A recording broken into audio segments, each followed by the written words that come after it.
The envelope arrived on a Tuesday, cream-colored and thick, with my mother's perfect cursive spelling out my name like a summons. Inside, an invitation to Roman's engagement party. At the bottom, in Trisha's unmistakable handwriting, "Big family surprise planned. Don't miss it." My stomach dropped. Nothing good ever came from my mother's surprises. My name is Skylar, and I've been keeping my family's biggest secret for 11 years. The McDonald family lake house, the crown jewel of our summers, the backdrop for every holiday photo, the place where 4 generations gathered to pretend we actually liked each other, should have been foreclosed on in 2013. Would have been if I hadn't quietly stepped in and saved it. Not that anyone knows. Not that anyone ever asked. I stared at the invitation while my coffee went cold. The lake house stared back at me from the photo on my kitchen counter. Weathered cedar shingles, wraparound porch, the old dock stretching into crystal water. 60 years of McDonald memories, and I was the only one who'd actually fought to preserve them. The phone rang. Sawyer's name lit up the screen. "Please tell me you're not spiraling about that invitation," she said without preamble. "I'm not spiraling. You're spiraling. I can hear it in your voice. What's the worst that could happen?" I laughed, but it came out bitter. "You want the list alphabetically or chronologically?" "Sky, they can't hurt you anymore. You're 34. You have your own life, your own—" "They can always hurt me." The words slipped out before I could stop them. "That's what family does best." Sawyer went quiet. She'd watched the McDonald family dynamics for years, seen how my parents' golden child worship of Roman left me perpetually invisible. How I'd learned to anticipate their needs, solve their problems, clean up their messes, all while they looked right through me. "What kind of surprise do you think it is?" she finally asked. I already knew. Deep in my bones, I knew. "Something to do with the house." The house. God, where do I even start? Picture this. 2013, the height of Dad's midlife crisis. He'd invested the family savings in some cryptocurrency scheme that crashed harder than the Hindenburg. Mom was having daily meltdowns about losing our legacy, while Roman, 24 and fresh out of college, was planning a European backpacking trip with his trust fund money. Nobody asked me to fix it. Nobody even told me how bad things were. I found out by accident when I stopped by to drop off groceries and overheard Dad on the phone with the bank. Foreclosure proceedings. 60 days. I don't know what we're going to do. That night, I lay awake, calculating. My savings account, built from years of living below my means while my family spent like lottery winners. My inheritance from Grandma McDonald, the one person who'd ever really seen me. The promotion I'd just gotten at work. I could do it. I could save the house, but I was smart enough to protect myself. The next morning, I called a lawyer. "I want to buy the property outright," I told him, "but I want my family to be able to use it as long as they maintain it and respect the rules." Like a trust? Like a gift with conditions they'll never bother to read. The paperwork was elegant in its simplicity. I bought the house, cleared the debt, and set up an arrangement that let my parents think they were still in charge while I quietly handled the real responsibilities. Property taxes, insurance, major repairs, winterization, all me, all invisible. For 11 years, I've been the ghost in the machine. When the roof needed replacing after that bad storm in 2018, I handled it. When the septic system failed last summer, I handled it. When Roman threw that party in 2020 and his drunk friends put a hole through the living room wall, I handled it. And every summer, every holiday, Every family gathering, they all showed up like nothing had changed, like the house just magically maintained itself, like their perfect lake house paradise existed without effort or sacrifice. Roman would bring his latest girlfriend and regale her with stories about our family legacy. Mom would post Instagram photos of herself on the dock with captions about blessed family traditions. Dad would grill burgers and talk about teaching his grandkids to fish from the same pier where he'd learned. None of them ever said thank you. None of them ever asked how the bills got paid. I folded the invitation and set it on the counter. Whatever surprise they had planned, whatever new way they'd found to take me for granted, I was done pretending it didn't hurt. The lake house was mine. Legally, financially, completely mine. Maybe it was time they learned that. The engagement party was everything I expected. And worse, Roman had rented the country club's lakeside pavilion, complete with string lights and a champagne fountain that probably cost more than most people's monthly rent. Peyton looked stunning in a flowing blue dress that matched her eyes, though she kept fidgeting with her engagement ring like it didn't quite fit. "Skylar!" Mom's voice cut through the crowd like nails on a chalkboard. She swept toward me in a coral dress that screamed mother of the groom, her smile sharp enough to cut glass. "You made it. I wasn't sure you'd come." "Wouldn't miss it," I said, accepting her air kiss that smelled like expensive perfume and passive aggression. "Well, you look nice." Her eyes swept over my simple black dress with barely concealed disappointment. Very understated. Before I could respond, Roman appeared with Peyton in tow. My little brother had grown into the kind of man who commanded attention without trying. Tall, broad-shouldered, with Dad's easy smile and Mom's gift for making everything about him. "Sky, there's my favorite sister." He pulled me into a bear hug that felt genuine, which somehow made everything worse. "Your only sister," I reminded him. "Details." He grinned and turned to Peyton. "Babe, you remember Skylar?" "Of course." Peyton's smile was warmer than Mom's, but I caught something flickering in her expression. "Worry?" "It's so good to see you again." "Congratulations," I said. "When's the big day?" "Next spring," Roman said. "We're thinking about having the reception at the lake house. Can you imagine? Dancing on the back lawn, ceremony by the water." My chest tightened. "That sounds lovely. Oh, speaking of the house," Mom interjected, her voice taking on that sing-song quality that always meant trouble.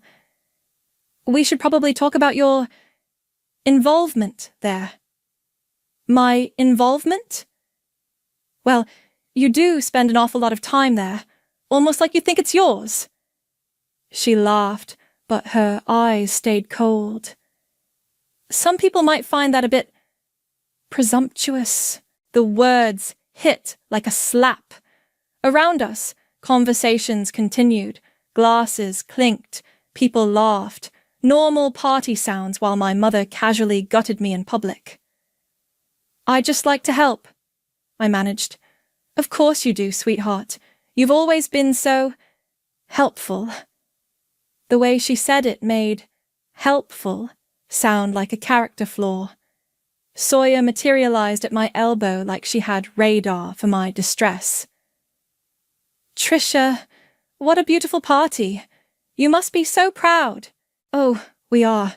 Roman's found such a wonderful girl." Mom beamed at Peyton, who had gone slightly pale. "They're going to have the most beautiful life together." "I need some air," I said quietly. Sawyer steered me toward the terrace. Behind us I heard Mom launching into the story of Roman's proposal, an elaborate scavenger hunt that ended at the lake house dock, naturally. "Breathe," Sawyer said once we were outside. Just breathe. Did you hear what she said? Presumptuous, like I'm some kind of squatter. She's baiting you. You know that, right? I did know. Mom had perfected the art of the public dig, comments designed to wound while maintaining plausible deniability. If I called her out, I'd be the one overreacting. Skylar? Peyton had followed us outside. She glanced back at the party, then stepped closer. Can I ask you something? Sure. This whole night. It feels planned, like really planned. Roman's been weird all week, and your parents keep exchanging these looks. She twisted her ring again. Is something going on? My stomach dropped. What kind of something? I don't know, but Roman mentioned something about a family announcement, and your mom keeps talking about new chapters and passing things down. Peyton's voice dropped. I'm probably being paranoid, but... You're not paranoid, Sawyer said grimly. Through the glass doors, I could see the party in full swing. Dad was working the crowd with his politician's smile. Roman was holding court near the bar, and Mom was moving through the guests like a shark scenting blood. Ladies and gentlemen, Mom's voice suddenly boomed through the sound system. If I could have everyone's attention for just a moment. The terrace went quiet. Through the windows, I watched the crowd turn toward the small stage where Mom stood with a microphone, practically glowing with anticipation. We have a very special announcement to make tonight, she continued, her voice carrying that theatrical quality she used for maximum drama. Stephen, Roman, could you join me up here? Dad and Roman moved through the crowd. Roman looked confused but pleased. Dad just looked tired.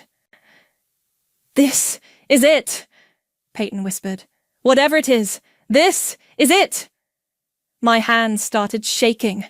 11 years of secrets, 11 years of sacrifice, 11 years of being invisible while they played happy family with my money, my house, my life.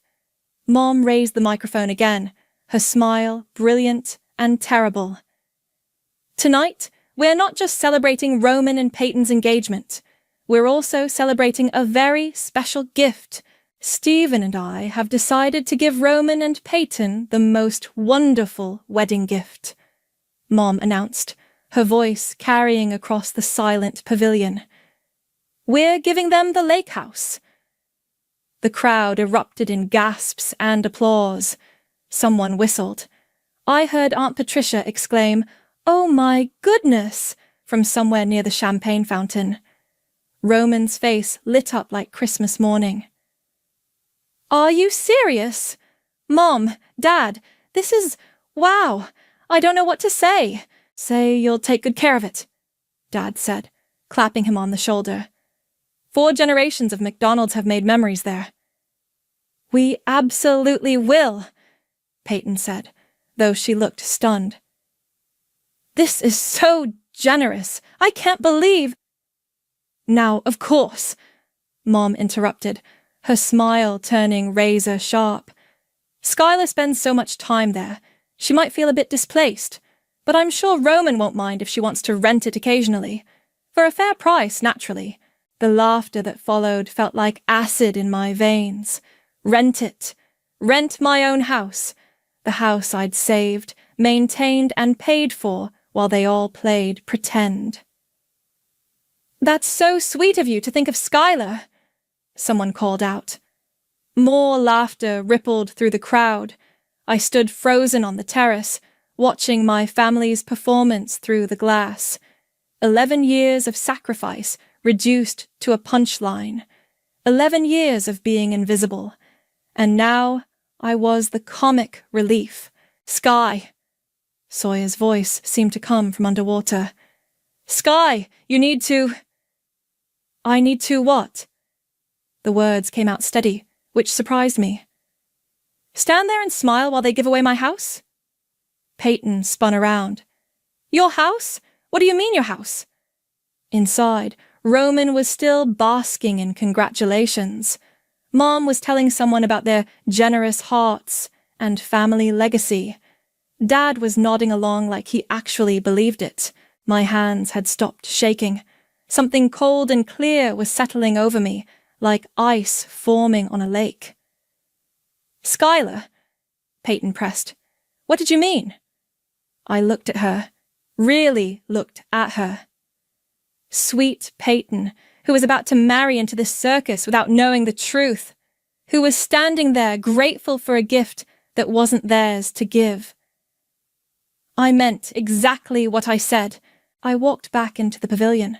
The crowd was still buzzing with excitement, people clustering around Roman and my parents. I moved through them like a ghost, heading straight for the stage. Excuse me, I said, reaching for the microphone. Mom's smile faltered. Skylar, what are you— I need to borrow this for a minute. I took the microphone from her suddenly slack grip. The feedback squeal made everyone wince and turn toward me. The pavilion went dead quiet.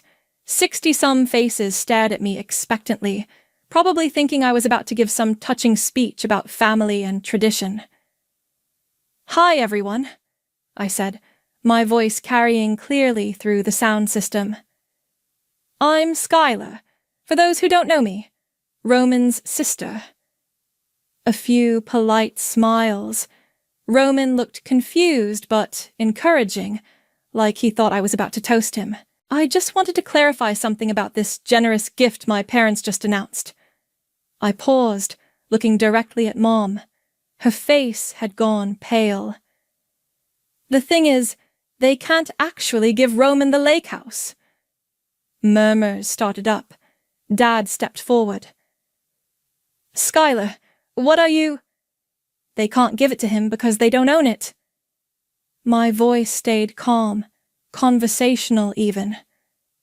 I do. The murmurs turned to gasps. Roman's smile disappeared.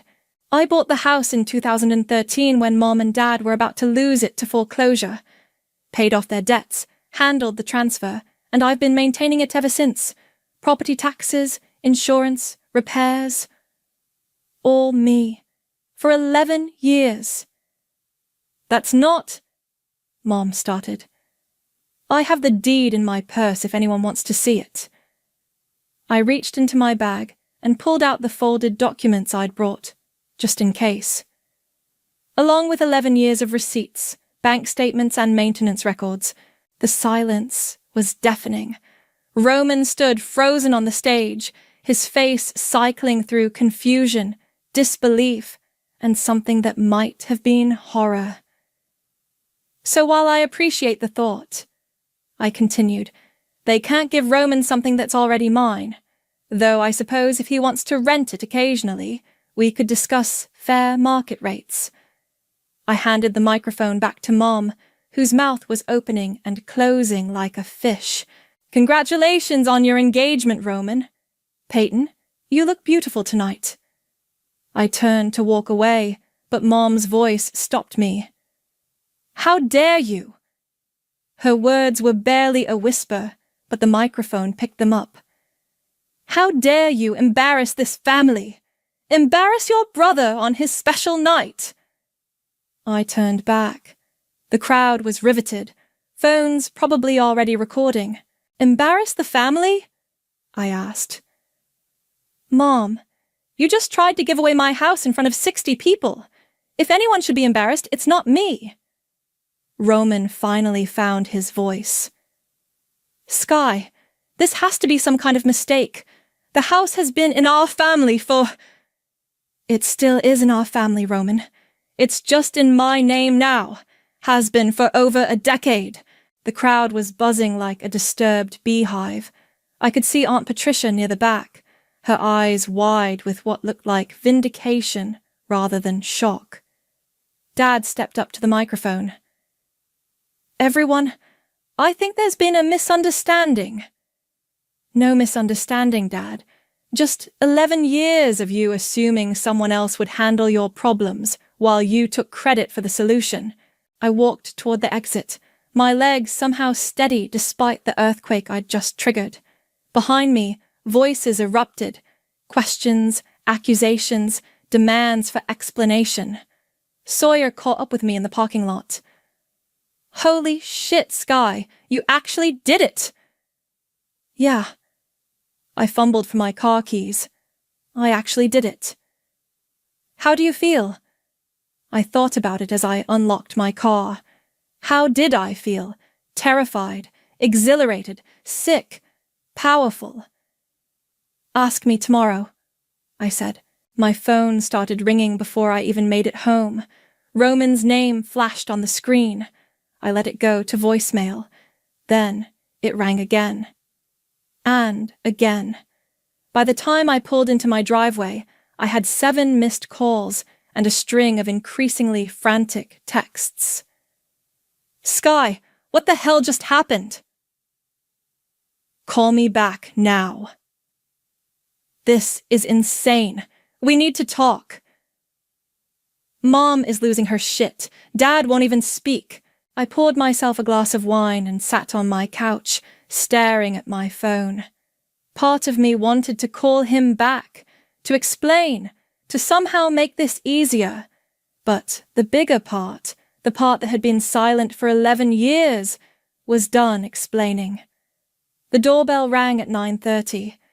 Through the peephole, I could see Roman pacing on my front step, running his hands through his hair. I opened the door. "Hey, hey." His voice cracked. "Hey, Sky, you just nuked our entire family at my engagement party and you say, 'Hey.' Come in. We should probably talk." He followed me to the living room but didn't sit down, just stood there staring at me like I'd grown a second head. "Is it true?" he asked finally. "Do you really own the house?"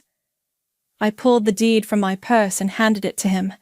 He unfolded it with shaking hands, his eyes scanning the legal language. "Jesus Christ!" He sank into my armchair. "This is dated 2013. You've owned it for 11 years. 11 years, 3 months, and 16 days. Why didn't you tell us?" "When? When would have been a good time, Roman? During one of your stories about our family legacy? While Mom was posting Instagram photos of herself on my dock? While Dad was planning to teach his future grandkids to fish from my pier?" Roman's face flushed. "It's not like that. It's exactly like that. You all treated that house like it was yours while I paid every bill, handled every repair, and made sure you had somewhere to make your precious memories. But why? Why would you do that and not tell us?" The question hung in the air. Why had I done it? Why had I spent 11 years being invisible, letting them take credit for my sacrifice? "Because I loved you," I said simply. "All of you. Even when you didn't see me, even when you took me for granted, I loved you enough to protect what mattered to you." Roman's eyes filled with tears. "Sky, I had no idea. If I'd known, what? You would have thanked me? You would have helped with the expenses? Or would you have just found a way to make it about you, like everything else?" "That's not fair. Fair." I laughed, but it came out bitter. "Roman, do you know what I've spent on that house? Not just the initial purchase, but maintenance, taxes, insurance, repairs. Over $400,000, while you were backpacking through Europe and buying sports cars and planning elaborate proposals." He went quiet. Outside, a car door slammed. Through my front window, I could see Mom marching up my walkway, Dad trailing behind her, looking like he'd rather be anywhere else. "They're here," I said. Roman looked toward the window. "Sky, maybe we should—" The doorbell rang, followed immediately by aggressive knocking. "Skylar Marie McDonald, you open this door right now." Mom's voice carried through the wood. I opened the door to find her red-faced and shaking with rage. Dad stood behind her, his hands shoved deep in his pockets. "How could you do this to us?" she demanded, pushing past me into the house. "How could you humiliate your family like that?" "I told the truth, Mom. That's all I did." "The truth?" She whirled around. "The truth is that you're a selfish, vindictive little girl who couldn't stand seeing her brother happy." "Trisha," Dad said quietly, "maybe we should calm down and—" "Don't you dare tell me to calm down, Stephen. Our son's engagement party is ruined. Our friends think we're liars. Patricia is probably calling everyone in the family right now, spreading this around like wildfire." "Good," I said. "Maybe it's time everyone knew the truth." Mom's face went white. "What is that supposed to mean?" "It means I'm tired of keeping secrets, tired of protecting people who don't protect me, tired of being the family ghost who fixes everything while you take the credit." "We never asked you to." "You never asked me anything!" The words exploded out of me. "You never asked if I was okay with you nearly losing the house. You never asked if I could afford to save it. You never asked how I felt watching you give it away to Roman like it was yours to give." Roman stood up. "Sky, I don't want the house. Not like this. If I'd known." "But you didn't know, did you? None of you bothered to ask how the bills got paid or who handled the repairs. You just assumed it was magic." Dad finally spoke up. "Skylar, we're grateful for what you did. We just wish you'd told us." "Would it have mattered? Would you have treated me differently? Or would you have just found a way to make me feel guilty for bringing it up?" The silence stretched between us. Mom was staring at me like I was a stranger. "I want everyone out of the house by the end of the month," I said quietly. "What?" Roman's voice was barely a whisper. "You heard me. 30 days to remove your belongings. All of you." "You can't be serious," Mom said. "That house has been in our family for 60 years. And now it's in my name. My house, my rules." "Skylar," Dad said, his voice pleading. "This is your family. We can work this out." "No, Dad, we can't. Because this isn't about the house. This is about 11 years of being invisible while you all played happy family with my money. This is about tonight, when Mom thought it would be funny to suggest I could rent my own house."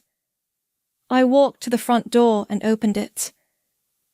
30 days, I repeated.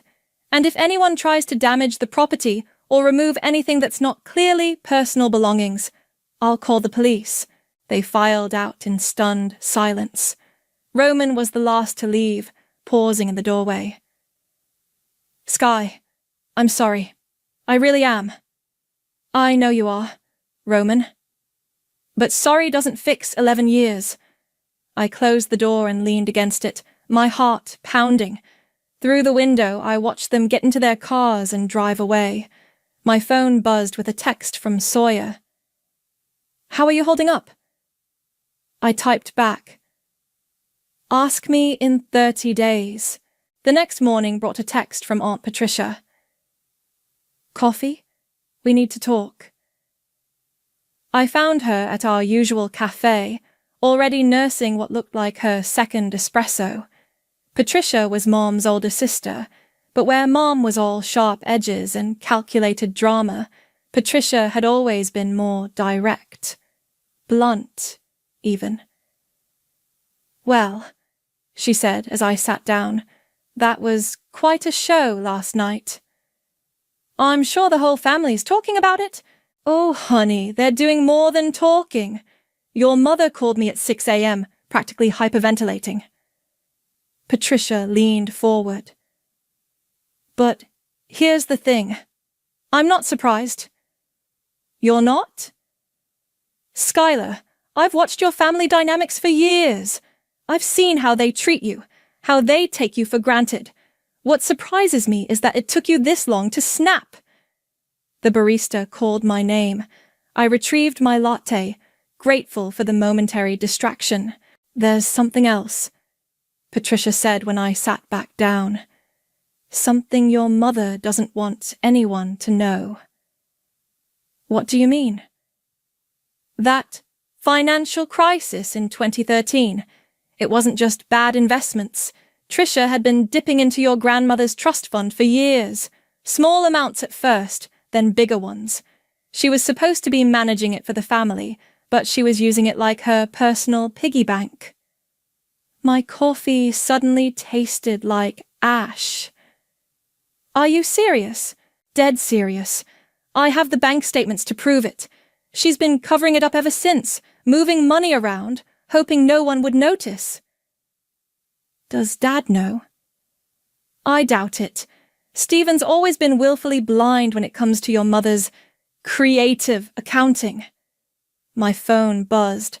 Roman's name appeared on the screen. That's probably him wanting to negotiate, Patricia said, nodding at my phone. I answered. What's up, Roman? Sky, we need to talk. Can you meet me at the house? There are some things we need to figure out. Like what? Like how we're going to split this fairly. The house should belong to the whole family, not just you. I looked at Patricia, who was shaking her head vigorously.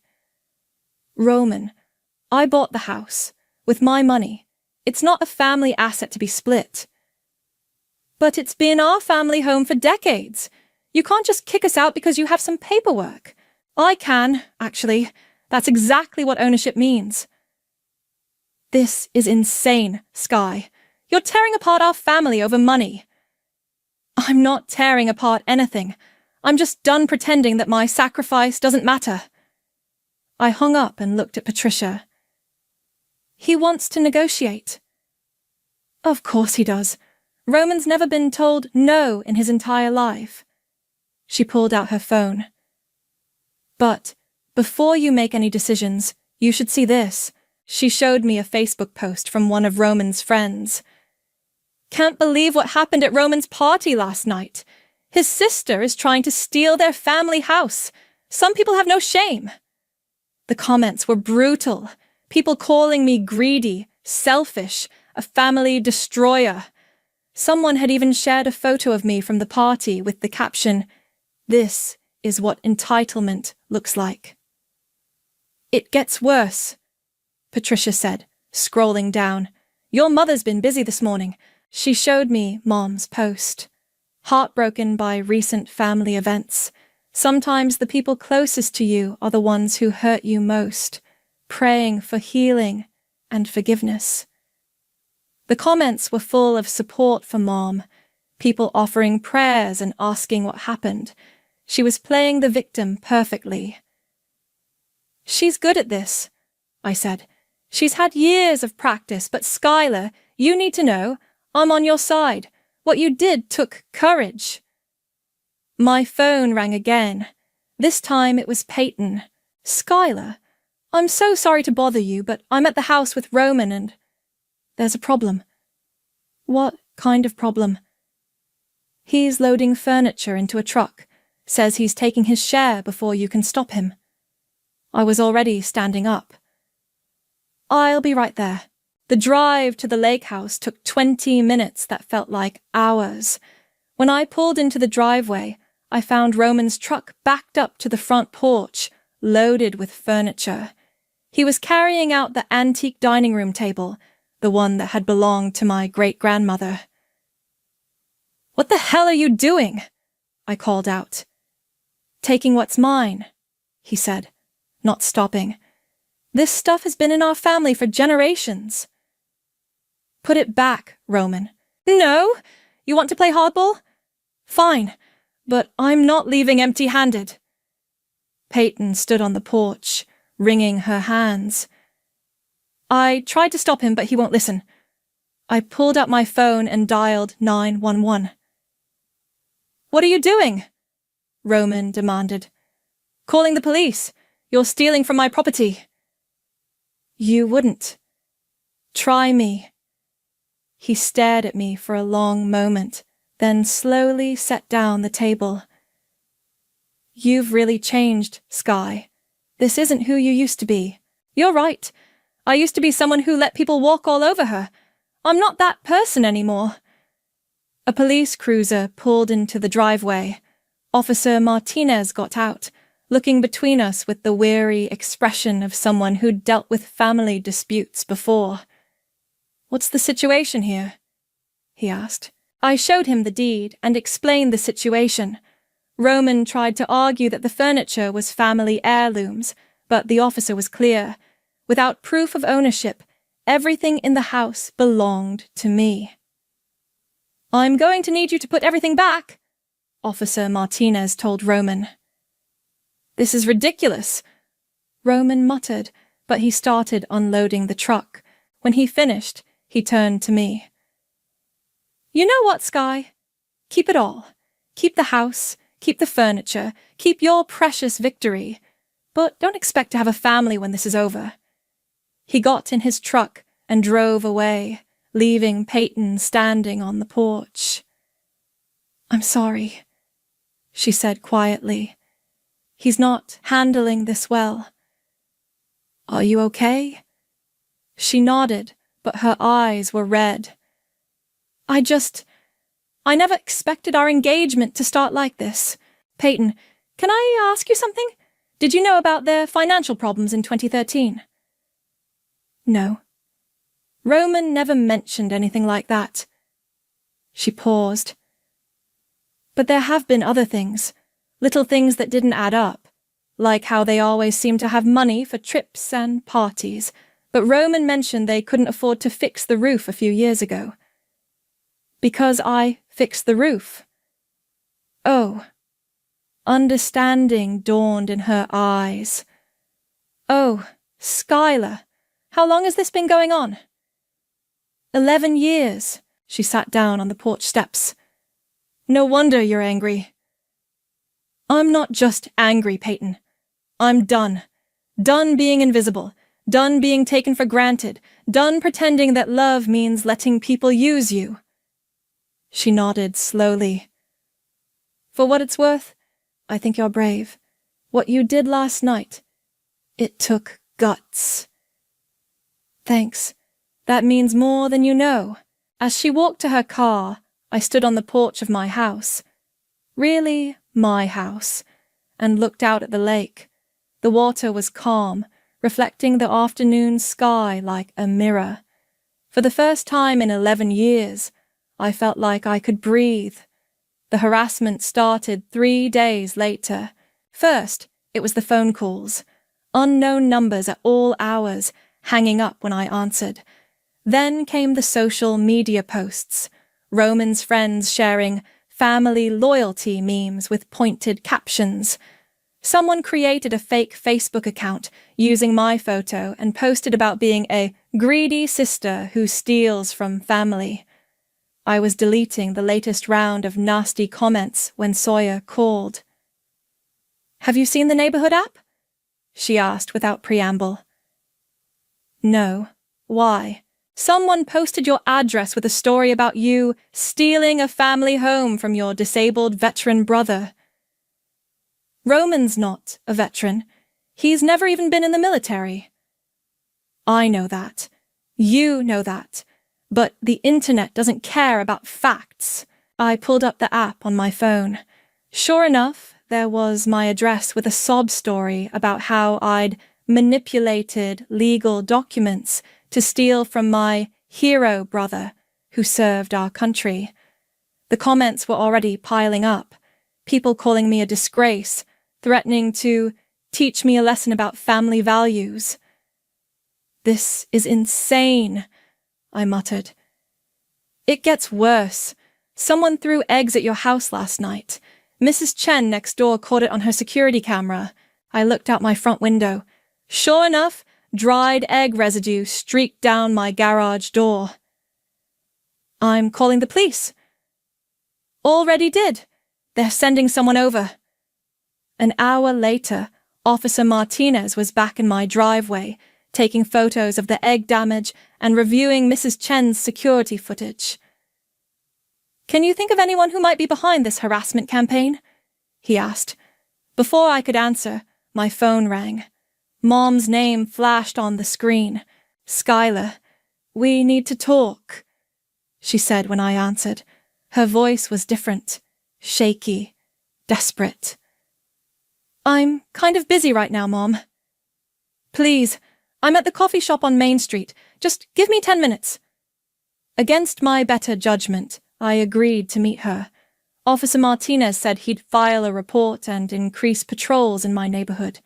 I found Mom at a corner table, clutching a tissue and looking older than I'd ever seen her. Her perfect makeup was smudged, her hair less than perfectly styled. "Thank you for coming," she said as I sat down. "You have 10 minutes. "Skylar, this has gone too far. The whole family is falling apart.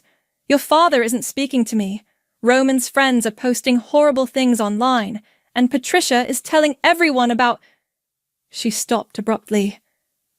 "About what?" "Nothing. It doesn't matter." "About the trust fund money you stole?" Her face went white. "She told you. She told me everything. How you've been embezzling from Grandma's trust for years. How the 2013 crisis wasn't just bad investments. It was you covering up your theft." Mom's hands shook as she reached for her coffee. "It wasn't stealing. It was family money. I was going to pay it back." "With what? Dad's cryptocurrency schemes?" "You don't understand the pressure I was under.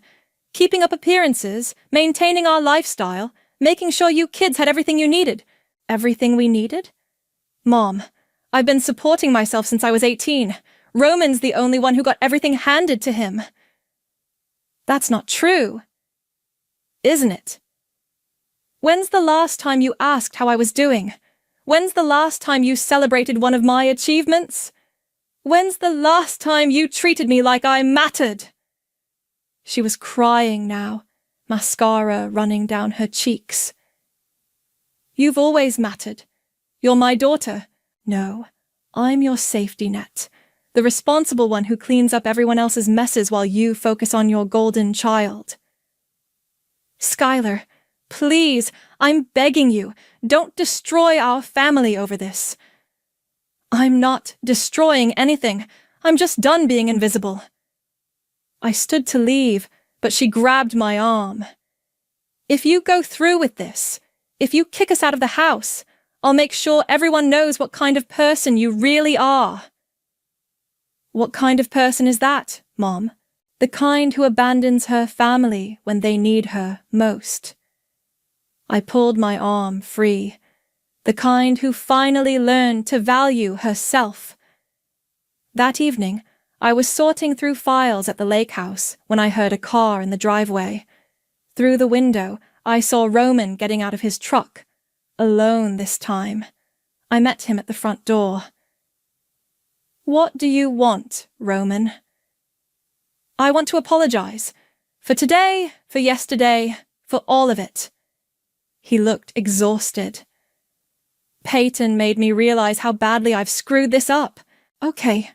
Apology noted." "Sky, please. Can we just talk? Like we used to when we were kids?" Against my better judgment, I let him in.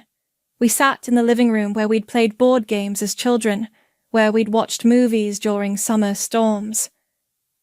"I never knew," he said quietly. "About the money, about what you sacrificed. I swear to God I never knew." "Would it have changed anything if you did?" He was quiet for a long moment. "I don't know. Maybe." "I hope so. That's not good enough, Roman." "I know, but I'm trying to do better now. I told my friends to stop with the social media stuff. I reported the fake accounts." "What about the neighborhood app post?" His face flushed. "That wasn't me. But you know who did it." "Sky." "Who was it, Roman?" "Mom. She was desperate. She thought if she could turn public opinion against you, you'd back down. I closed my eyes. Even now, even after everything, she was still trying to manipulate the situation. There's something else, Roman said. I found this in Mom's desk when I was helping Dad look for insurance papers. He handed me an envelope. Inside was a letter, handwritten in my grandmother's careful script. It was addressed to me, dated just a month before she died. My dearest Skylar, if you're reading this, then Trisha has finally been caught. I've known about the missing money for years, but I wanted to see if she'd come clean on her own. She never did. The house will need someone strong to protect it, someone who understands sacrifice. I know that person is you. All my love, Grandma. My hands were shaking. She knew. Grandma knew what Mom was doing. There's more.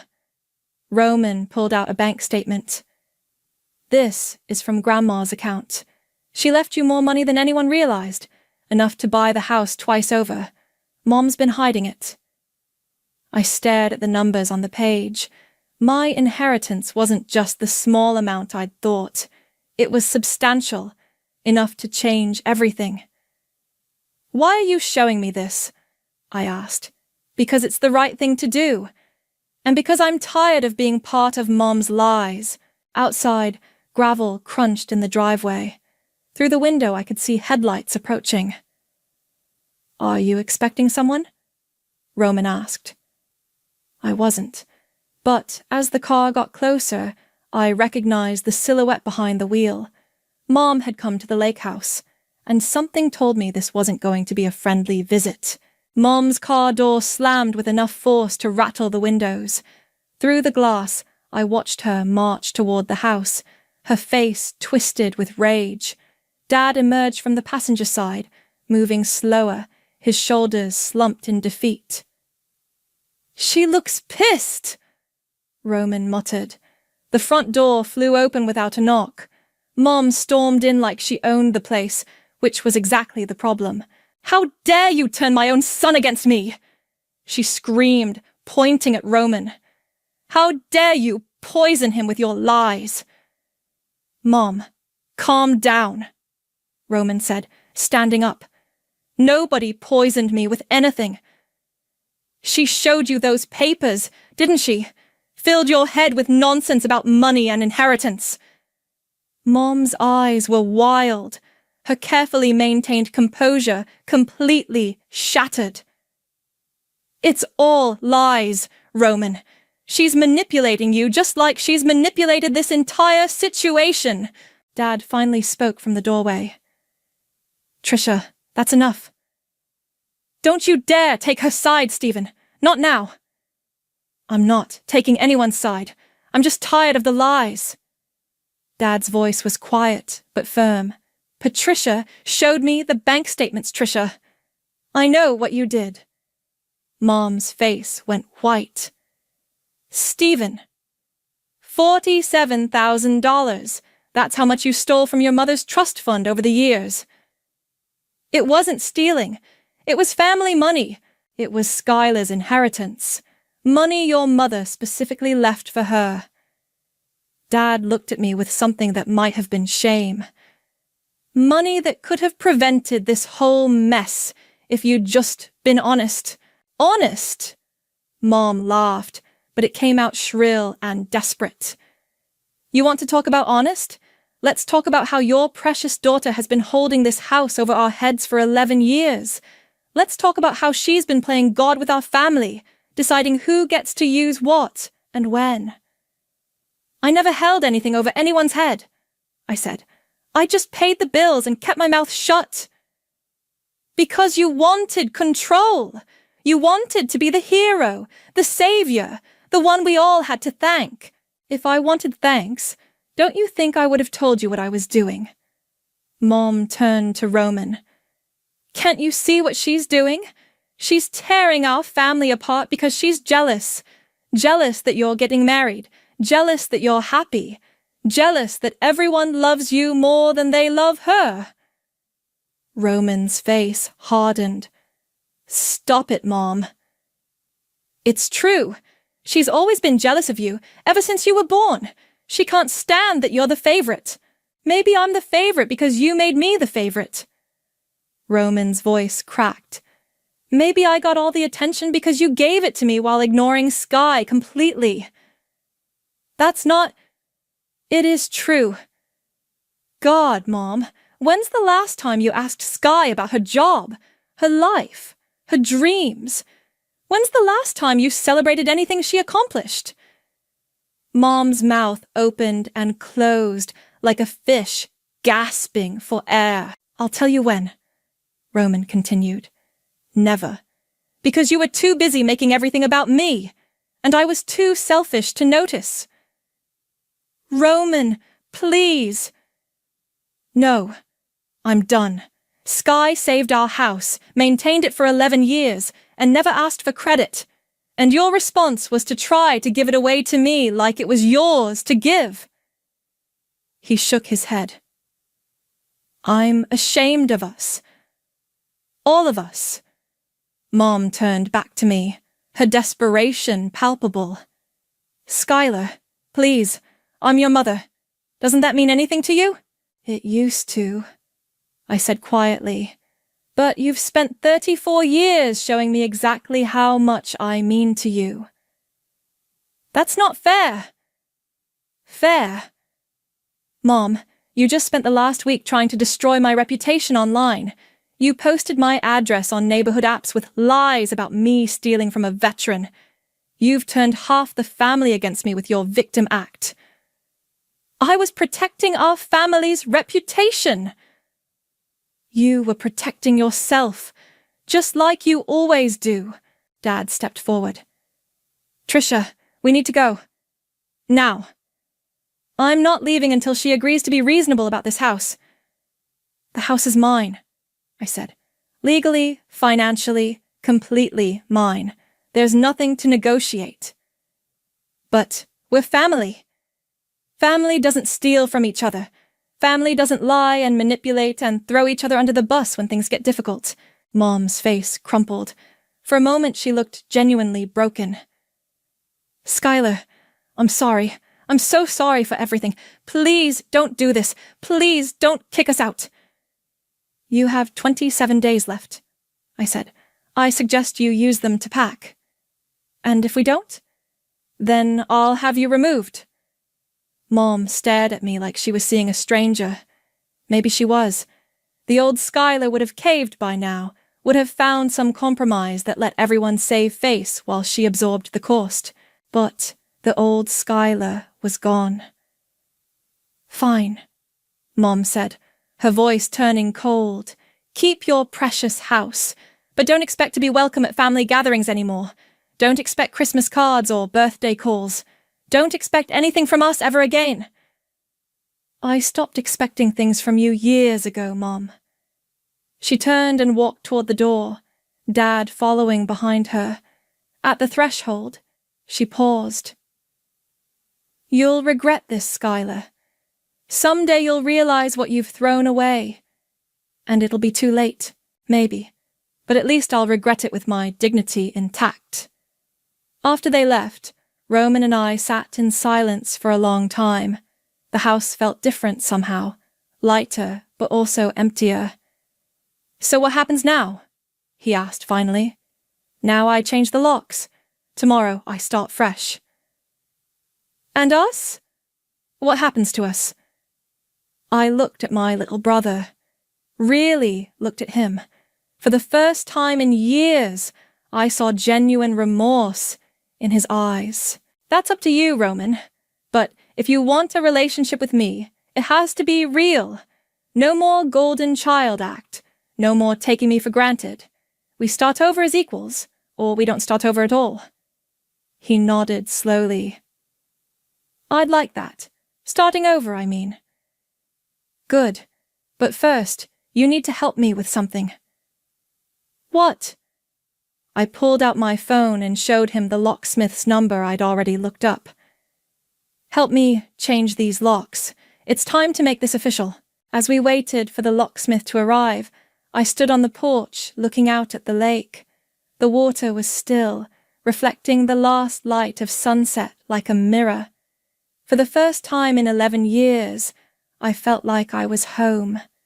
The locksmith finished installing the new deadbolt just as the sun disappeared behind the trees. Roman helped me test each lock, the metallic clicks echoing through the quiet evening air. "That's it then," he said, pocketing the old keys I'd given him to dispose of. "No going back now." "No going back," I agreed. My phone buzzed with a text from an unknown number. "You think you've won, but this isn't over. Family always finds a way to get even." I showed it to Roman. His face darkened.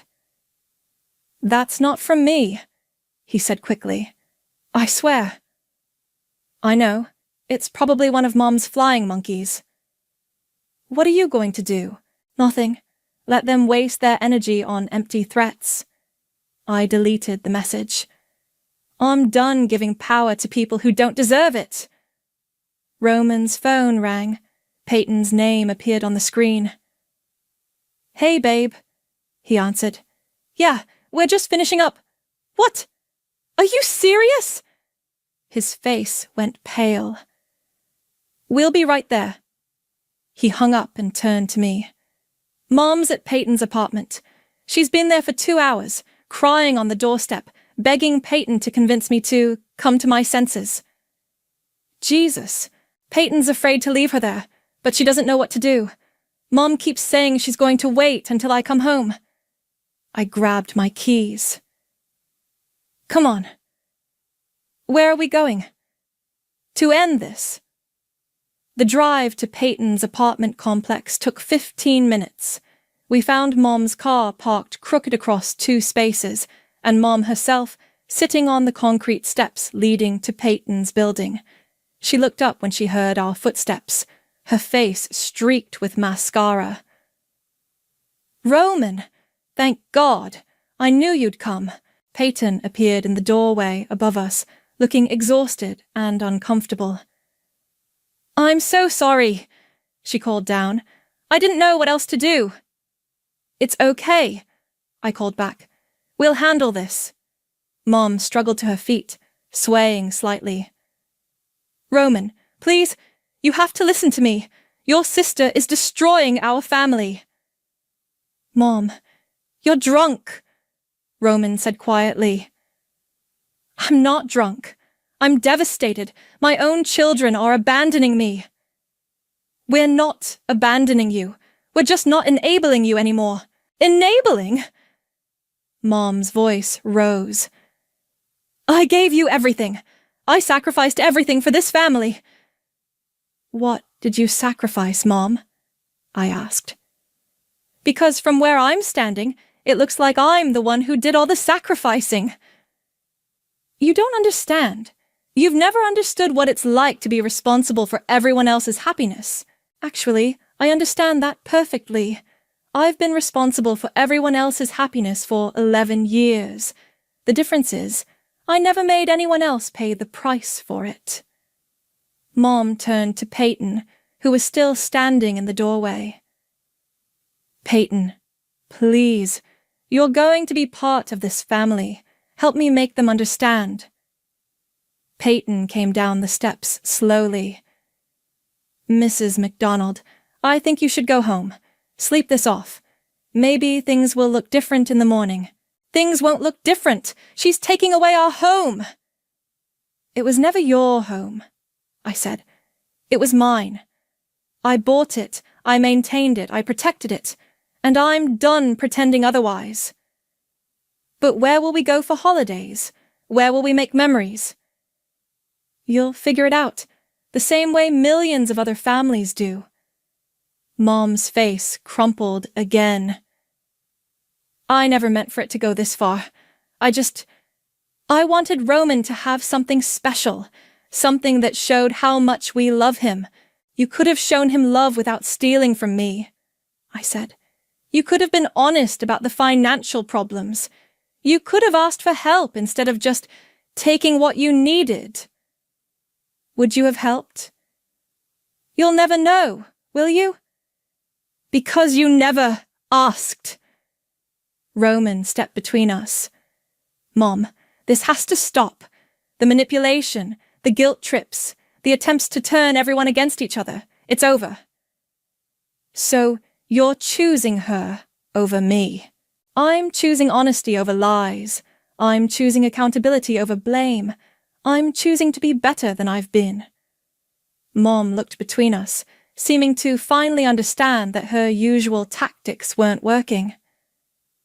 Fine, she said, her voice turning cold again. Keep your house, Skylar. Keep your victory, but don't come crying to me when you realize that being right isn't the same as being happy. She walked to her car, fumbling with her keys. Roman moved to stop her.